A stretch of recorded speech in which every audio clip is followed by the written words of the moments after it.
$8 billion से जिस व्यक्ति की आमदनी $140 बिलियन हो गई, उसके बचाव में सारी सरकार उतरी पड़ी है कि ऊपर से चिल्लाना है और पीछे से अंदर इन्वेस्टमेंट लाना है। इसी कारण से बोलने तो आपने नहीं दिया था, उनके नाम के आगे जो एमएमएस का फुल फॉर्म क्या था, मैं सिर्फ एमएमएस बोल रहा हूं और कुछ नहीं बोल रहा हूं। जो लाइनें हटाई गई हैं पढ़ के उन्होंने सुनाई, क्या संसदीय है उसमें? पहले तो इनकी बात का जवाब दे दूं, फिर उसका भी जवाब देता हूं। इन्होंने पहले कहा कि तथाकथित काला कानून वापस लेना पड़ा। यानी काला कानून जानते क्या था? एपीएमसी एक्ट होना चाहिए।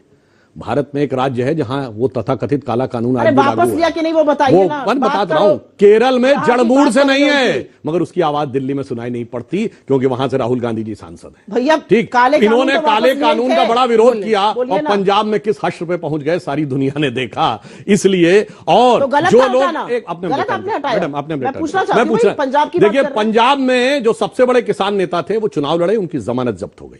उत्तर प्रदेश में सबसे बड़े किसान नेता थे, उनके अपने गांव में उनसे ज्यादा वोट भाजपा को मिला, ये इंपॉर्टेंट नहीं है। उनकी पंचायत में जितने लोग बैठे रहते थे उतने वोट नहीं मिले उनको अपनी बूथ पे। इसका अर्थ यह होता है कि इकोसिस्टम क्या है और हकीकत क्या है, ये दोनों का अंतर है। अब दूसरा बिंदु इन्होंने कहा था कि मनमोहन सिंह जी को बोलने नहीं दिया।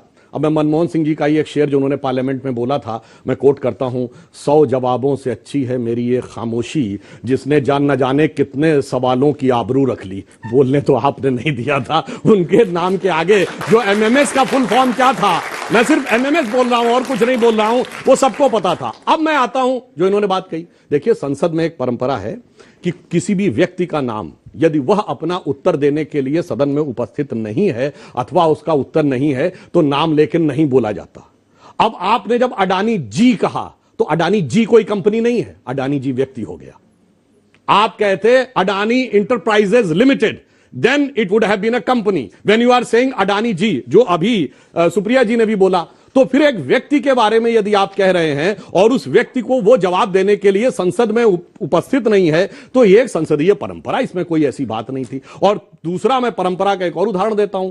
कोई ऐसा उदाहरण बताएं भारत के संसदीय इतिहास में अथवा विश्व के संसदीय इतिहास में जब किसी मीडिया में छपी एक स्टोरी के आधार के ऊपर जांच गठित हो गई हो और वो स्टोरी ऐसी हो जिसपे वो कंपनी जांच के घेरे में हो।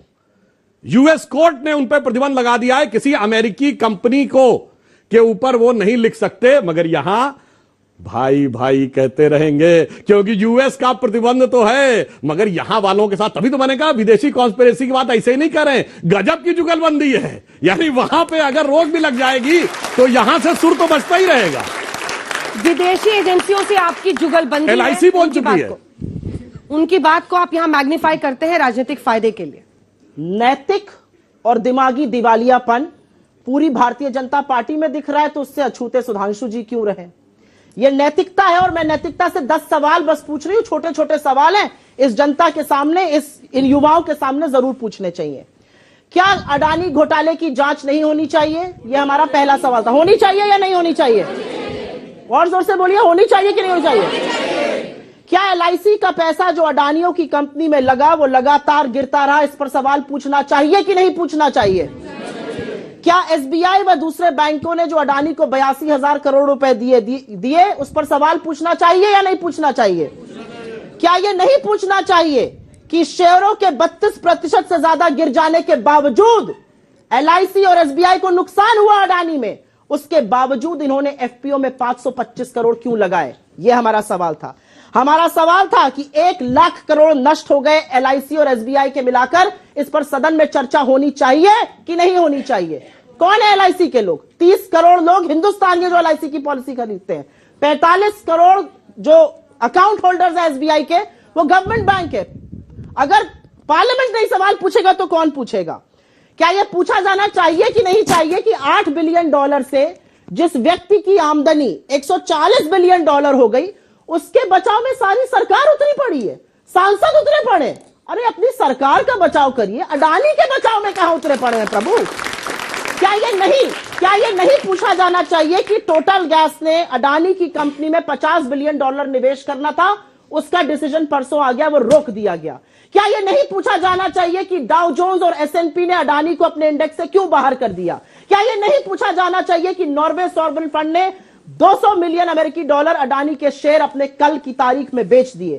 क्या यह नहीं पूछा जाना चाहिए कि standard chartered, Credit Suisse, city group ने अडानी के पैसे लेने से मना कर दिया? और ये क्या यह नहीं पूछा जाना चाहिए कि इस देश का आरबीआई, इस देश का सेबी, इस देश का एसएफआईओ, इस देश का MCA, ministry of corporate affairs, इस देश का इनकम टैक्स, इस देश का डिपार्टमेंट ऑफ रेवेन्यू इन्वेस्टिगेशन कहां है? Where is the directorate of revenue intelligence? I want to know. क्या ये बातें नहीं स्पष्ट होनी चाहिए कि अगर 16 लाख करोड़ मार्केट में डूबे, उसमें से 10 लाख करोड़ अडानी के थे, 6 लाख करोड़ तो छोटे निवेशकों के थे जिनका अडानी से कोई लेना देना नहीं। यह सवाल अगर सदन में चुने हुए सांसद नहीं पूछेंगे तो यह सवाल से बच के जा पाएंगे। सुधांशु जी, जवाब दीजिए। प्रधानमंत्री से लोग पूछ रहे हैं आपका रिश्ता क्या है, और प्रधानमंत्री मौनी बाबा बन जाएंगे। जवाब तो आपको देना पड़ेगा। बिल्कुल जवाब देता हूं। किसी भी फाइनेंशियल ईयर का, किसी भी चीज का फाइनेंशियल नेट प्रॉफिट या लॉस कब तय होता है? End of the financial year, at least एक क्वार्टर के बाद। ये एक हफ्ते में कंक्लूजन ड्रॉ कर लिए कि शेयर मार्केट में डूब गया। जो डूबी हुई मानसिकता से देख रहे थे उन्हें एक हफ्ते में दिख गया कि डूब गया। ये कहते हैं एलआईसी का पैसा। एलआईसी का एक्सपोजर अडानी से 1%। मैं पूछता हूं, कोई ऐसा व्यक्ति है जिसकी एलआईसी की पॉलिसी मैच्योर हुई और उसे पैसा ना मिला हो? तो फिर कहां से डूब गया भाई? वो आपके दिमाग को डूबा हुआ। अब मैं आपको बताता हूं, आपने कहा, अब सुनिए, आपने आपकी फाइनेंस की नॉलेज कम है। अरे भाई, अब अपने रिटर्न पे, अब आपने कहा कोई भी शेयर मार्केट होता है उसमें उतार चढ़ाव चलता रहता है, ठीक है। भारत के फाइनेंशियल रेगुलेटर्स पे भरोसा नहीं, कोई बात नहीं। आपने ये बात कहने का प्रयास किया, आप कह रहे हैं रिश्ता क्या, तो मैं बताना चाहता हूं। अडानी को पहला कॉन्ट्रैक्ट कब मिला? राजीव गांधी जी के जमाने में। वो बिल्कुल लेजिटिमेट था, कैपेबिलिटी पे मिला था। पहला भारत का प्राइवेट पोर्ट, मुद्रा पोर्ट, नरसिम्हा राव के जमाने में लेजिटिमेट था, कैपेबिलिटी पे मिला था, है। मनमोहन सिंह जी के जमाने में एफसीआई का कॉन्ट्रैक्ट मिला कि सारे गोदामों में 12% एश्योर्ड रिटर्न 15 साल तक मिलेगा। वो एकदम ईमानदारी से था और लेजिटिमेट था। पिछले 6 महीने में सबसे बड़ा इन्वेस्टमेंट अगर किसी एक राज्य में हुआ जिसने सैकड़ों एकड़ जमीन दी, वो था राजस्थान। 60,000 करोड़ का इन्वेस्टमेंट, वो ईमानदारी से मिला था, लेजिटिमेट था।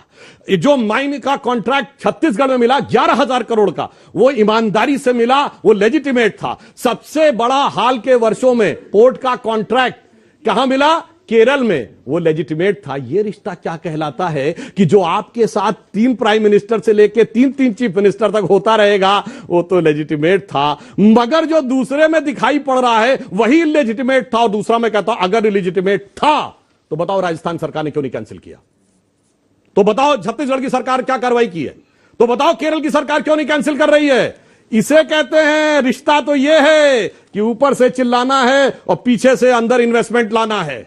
इसी कारण से आपकी यह स्थिति होती है। और अब मैं टेक्निकल बात कहता हूं, अब मैं टेक्निकल बात सुनिए। हिंडनबर्ग एक विदेशी कंपनी है, ठीक है। यह बता दें भारत की संसद या भारत के लॉ में कौन सा ऐसा प्रावधान है जिसमें जो विदेशी कंपनी भारत में ऑपरेट न कर रही हो उसको भारत की जेपीसी बुला सके? ये बता दें तो मैं इनकी बात को विचार करने को तैयार।